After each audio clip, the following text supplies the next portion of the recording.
দর্শক আসসালামু আলাইকুম। রমজানের বিকেলবেলা দর্শক, তো এই সময়টা আসলাম পাথরঘাটা কলেজের দিকে একটু ঘুরতে, মানে ইফতারের এই আগাক মুহূর্তে।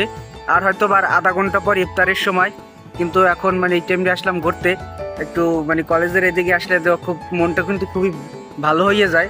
এই জায়গায় যে এই যে ছেলেপেলেরা খেলতে আছে, তারপর বাচ্চারা দুষ্টমি করতে আছে, আবার অনেকে জায়গায় ঘুরতে আইতে আছে, তো সব মিলেই জিলেই একটা সুন্দর জায়গা। আপনাদেরকেও ঘুরে ঘুরে দেখাবো, আর এই জায়গায় কী কী হয় একটু দেখাবো, সাথে থাকবেন।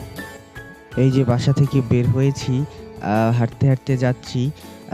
এই যে রোজা রেখে সারাদিন ক্লান্তি ভাব থাকে, যে কারণে আমি সচরাচর রোজার বিকেলে বাসা থেকে বের হই না, খুব কাজে না লাগলে।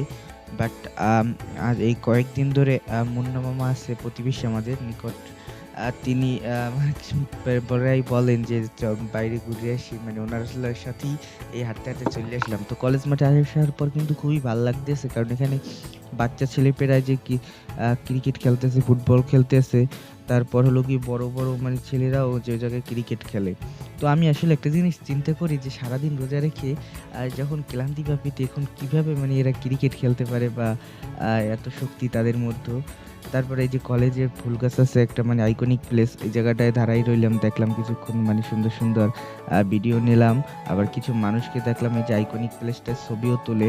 আবার এই যে দেখুন ছেলে পেলেরা যে ক্রিকেট খেলতেছে, বাচ্চামি করতেছে, ছেলেরা যে দুষ্টমিও করতেছে, সব মিলিয়ে সুন্দর লাগতেছে। আর এই যে কলেজের আইকনিক প্লেসটা দেখতেছি, আমার খুবই কাছের এক বড় মামা পাথরঘাটা সমাচার পেজের যে এডমিন সোহেল মামা একলা একলা সেলফি নিতেছে।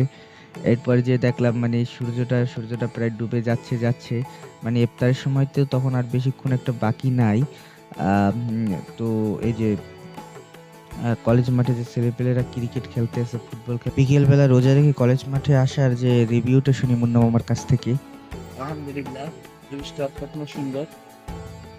রমজান মাসে এখানে পাশে মসজিদ আছে, নামাজ পড়ে এখানে বিকালবেলা টাইম কাটানো খুবই আনন্দময় এবং উপভোগ করার মতো একটা জায়গা।